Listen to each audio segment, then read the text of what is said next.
Bonjour tout le monde, je vous souhaite une agréable année universitaire 2020-2021, Inch'Allah.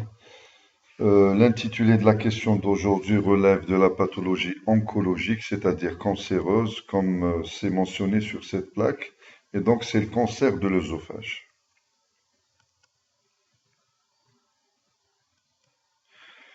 Le cancer de l'œsophage est l'ensemble des tumeurs malignes primitives développées aux dépens des différentes couches ou tuniques de la paroi œsophagienne.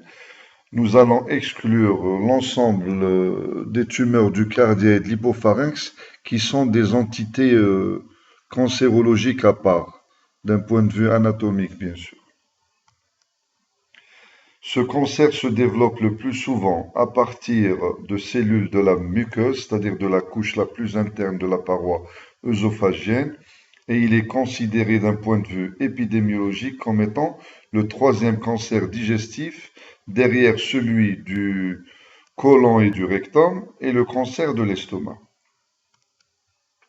Il atteint préférentiellement les hommes et c'est la quatrième cause de mortalité par cancer après celui du poumon, du côlon, le rectum et de la prostate. Le problème dans cette entité néoplasique, si on peut dire, c'est que la problématique réside dans le fait que le diagnostic est le plus souvent tardif, à un stade où toute ressource thérapeutique est impossible. Donc on le diagnostique le plus souvent au stade de dysphagie, c'est-à-dire au stade où la tumeur est tellement volumineuse qu'elle va bloquer le passage des aliments dans le tractus œsophagien. Et donc, ça va se traduire par une sensation de gêne ou de blocage ressenti au moment de la déglutition. Et donc, la thérapeutique va être compromise au stade de la dysphagie. Et comme introduction, je devrais souligner que le traitement chirurgical représente l'essentiel de l'arsenal thérapeutique. Donc, c'est le traitement curateur par excellence. Et la radiochimiothérapie va faciliter l'exérèse de la tumeur. Donc elle va augmenter le taux de résécabilité tumorale. Le pronostic est sombre du fait d'un diagnostic tardif, comme je viens de le dire, le plus souvent lié à la dysphagie et au mauvais état général. Donc c'est des cancers qui se greffent chez des sujets qui sont dans un état général assez précaire. Ils sont dénutris tellement ils vomissent et ils rejettent tout ce qu'ils mangent parce qu'il y a la dysphagie, la tumeur est là et elle bloque le passage des aliments dans le tube digestif.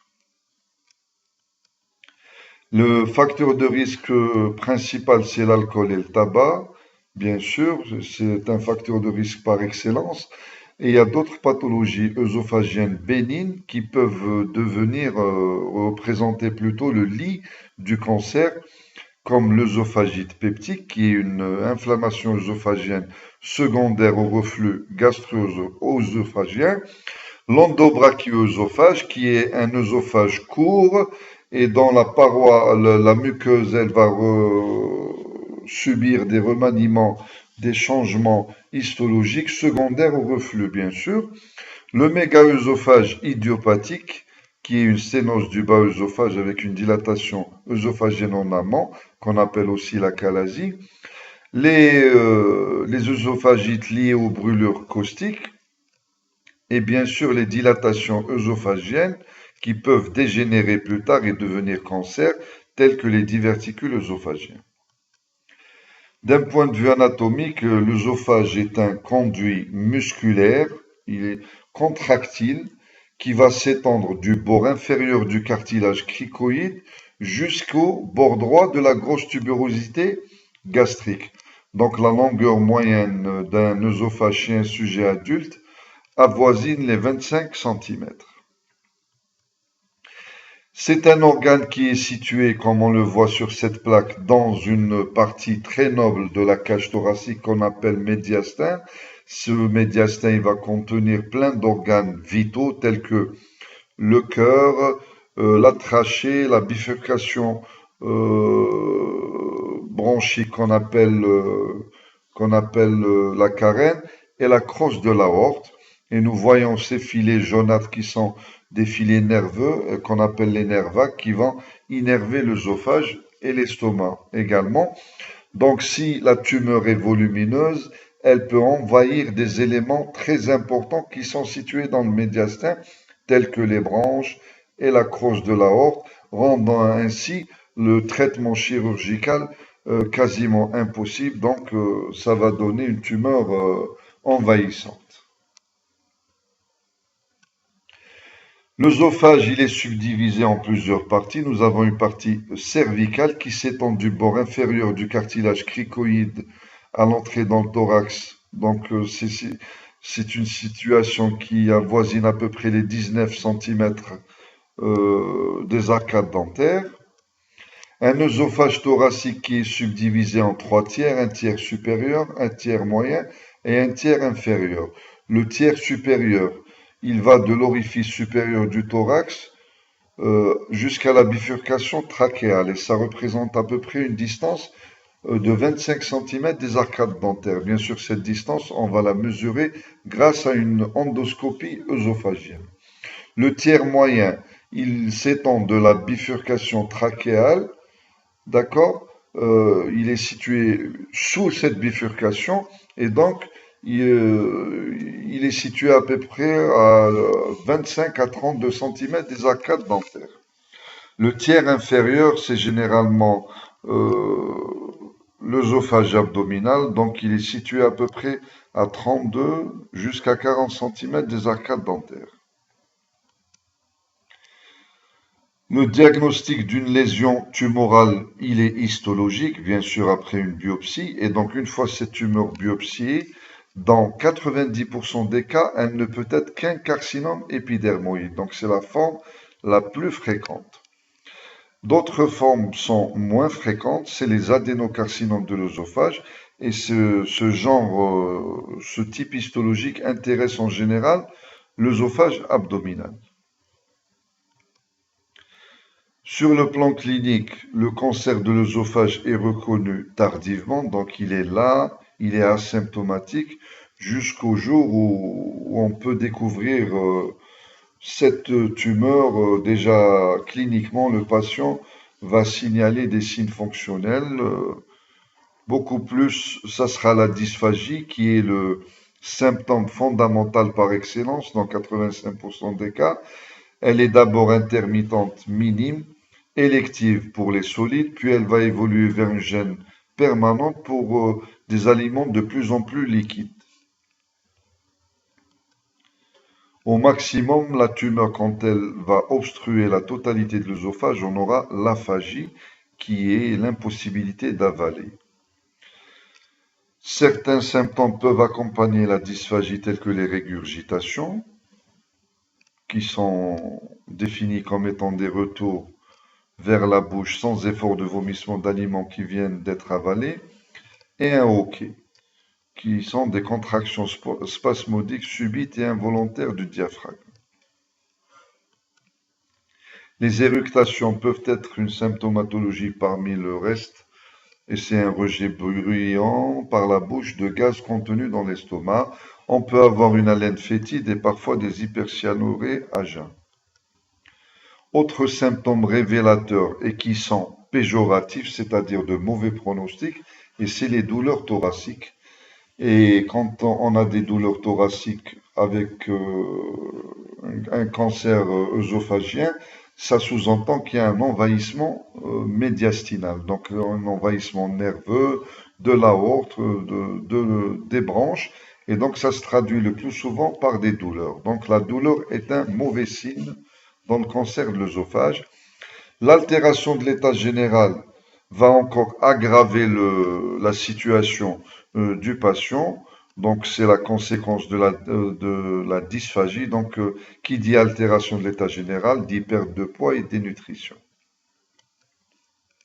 Les hématémèses sont des complications qu'on peut retrouver dans le cancer de l'œsophage. Donc, c'est des saignements extériorisés par des efforts de vomissement qui peuvent engendrer une anémie Et parfois, ces hématémèses sont tellement importantes qu'on peut assister à un état de choc, nécessitant bien sûr la transfusion du patient. L'examen clinique habituellement, il n'est pas très parlant. On peut trouver des signes indirects. Euh, il faut interroger le patient pour quantifier l'intoxication alcoolo-tabagique, apprécier l'opérabilité du patient en évaluant son état nutritionnel, donc le poids, la taille, on apprécie sa corpulence et le retentissement du cancer sur son état général. Rechercher des complications pulmonaires, notamment les bronchopneumopathies, qui peuvent témoigner de fistules œsotrachéales. Donc, il peut y avoir une communication entre l'œsophage et la trachée suite à une perforation de la tumeur œsophagienne dans cette trachée. Il faut rechercher soit le ganglion de Troisier, qui est une adénopathie susclaviculaire gauche, des lésions métastatiques hépatiques sous forme de masse de l'hypocondre droit, mobile avec les mouvements respiratoires, et des signes de carcinose péritoniale sous forme de signes de flot, c'est-à-dire l'acide. L'endoscopie est un examen qui vient après l'examen clinique, c'est un examen paraclinique complémentaire. Donc c'est le seul examen qui nous permet de poser le diagnostic de cancer de l'œsophage en première intention. Donc l'endoscopie va visualiser la tumeur, donc on va apprécier s'il y a tumeur ou pas, et l'endoscopie va situer la tumeur par rapport aux arcades dentaires. Donc cette endoscopie dira que nous sommes devant un processus tumoral à 25, 30, 15 des arcades dentaires. Donc, elle situera la tumeur exactement dans l'œsophage, ce qui conditionnera plus tard les procédés thérapeutiques chirurgicaux. L'endoscopie fera des biopsies. On pourra faire des biopsies pour avoir une étiquette histologique. Comme je l'ai dit à l'introduction, le plus souvent, c'est un carcinome épidermoïde. Elle recherchera une hernie hiatale associée. On examinera bien sûr le cardia, l'estomac, à la recherche de lésions tumorales associées. Tout ça, c'est à l'endoscopie. Voici des formations tumorales œsophagiennes. C'est une lésion végétante qui est bien visible et qui occupe la paroi œsophagienne. Et sur la plaque de droite, nous voyons que la lésion, elle est très très volumineuse. Elle va bientôt obstruer la lumière œsophagienne et qui pourra donner la fameuse aphasie dont on a parlé. Un examen ORL complétera l'examen endoscopique, donc à la recherche de localisation tumorale au niveau de la sphère ORL. Il faut apprécier la mobilité des cordes vocales pour voir s'il n'y a pas un envahissement des cordes vocales par une lésion tumorale de l'œsophage cervical. Il faut, dans le cadre du bilan d'extension, faire une endoscopie trachéobronchique. Donc, on recherchera un cancer primitif bronchopulmonaire ou une extension tumorale à l'arbre trachéobronchique, voir s'il y a une fistule œsotrachéale visible par cette endoscopie. Le TOGD, je l'ai mis juste comme ça, ce n'est plus un examen d'utilité ou de routine. Il a été remplacé par l'endoscopie et le scanner. Néanmoins, je l'ai mis juste comme ça à titre iconographique. Voici quelques plaques, plutôt quelques photos qui peuvent montrer des lésions tumorales sténosantes qui vont sténoser un petit peu la paroi œsophagienne après ingestion de produits de contraste. Mais bien sûr, c'est un examen qu'on ne demande plus. Il a été remplacé par le scan.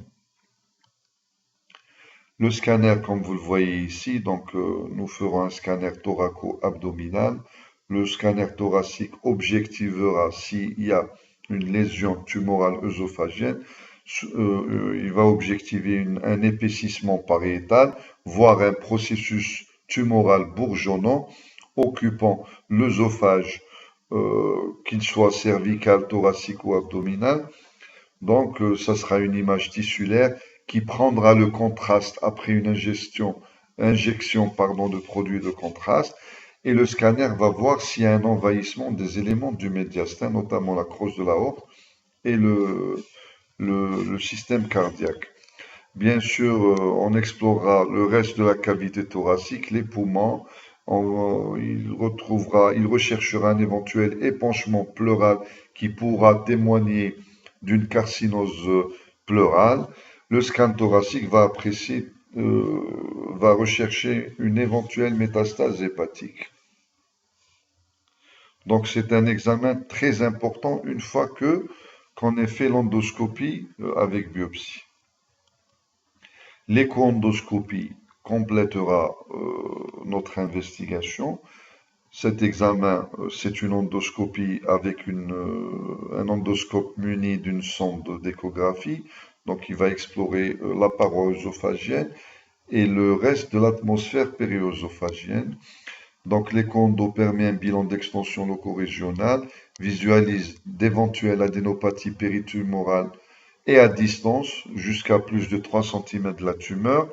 C'est un examen supérieur au scanner dans le bilan d'extension loco-régional en matière de cancer de l'œsophage et il a un intérêt dans le dépistage précoce des récidives, c'est-à-dire après traitement.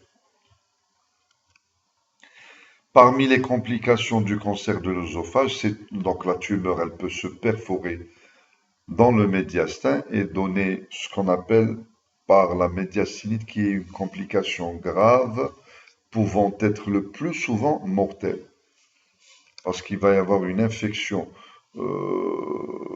très importante dans la cavité médiastinale et donc le pronostic vital sera mis en jeu. La tumeur, bien sûr, elle peut saigner à l'origine d'hématémèse, voire d'anémie. Parmi les diagnostics différentiels, donc c'est toutes les sténoses, comme les sténoses peptiques, les sténoses extrinsèques. Il peut y avoir une tumeur extra-œsophagienne qui va comprimer l'œsophage et donc simuler un petit peu le cancer de l'œsophage. Donc il peut y avoir une compression extrinsèque par un cancer de la thyroïde, donc un cancer du corps thyroïde peut envahir l'œsophage cervical. Et le spasme du muscle cricopharyngien peut donner une dysphagie et prêter à défaut d'un cancer de l'œsophage. Pour conclure, donc, comme je l'ai dit au début, l'essentiel du traitement est chirurgical. Dans le cancer de l'œsophage, la chirurgie demeure l'essentiel de l'arsenal thérapeutique. Bien sûr, elle sera associée à la radio et ou la chimiothérapie en pré ou en post-opératoire selon les différents stades évolutifs de l'affection. Bien sûr, un bilan pré-thérapeutique doit être instauré et un bilan d'opérabilité. Il faut corriger toutes les tares associées, d'éventuelles cardiopathies qui devront être corrigées, un diabète qui devra être équilibré. Et si le patient est en mauvais état général, il faudra corriger la dénutrition, d'accord, en dosant l'albuminémie, la protidémie.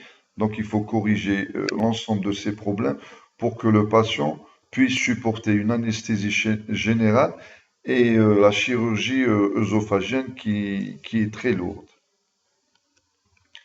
Donc si la tumeur est résécable, on fera une œsophagectomie selon le siège de la tumeur dans les segments ou les portions œsophagiennes. Si c'est une tumeur qui n'est pas résécable, donc avancée, envahissante, on fera des jéjunostomies ou des gastrostomies palliatives, c'est-à-dire on mettra des sondes dans le jéjunum ou l'estomac pour pouvoir alimenter nos patients et améliorer un petit peu la qualité de la survie. Bon, nous avons fait le tour de cette question. Donc, le cancer de l'œsophage est une pathologie de spécialité, c'est-à-dire ça relève un petit peu de la post-graduation. C'est beaucoup plus pour les résidents, mais pour votre programme de graduation d'externat, ce qui importe le plus, c'est la sémiologie. Donc, j'espère que nous avons fait un petit peu le tour de la question. Et j'espère que vous avez un petit peu saisi l'ensemble des plaques décrites précédemment. Merci pour votre attention.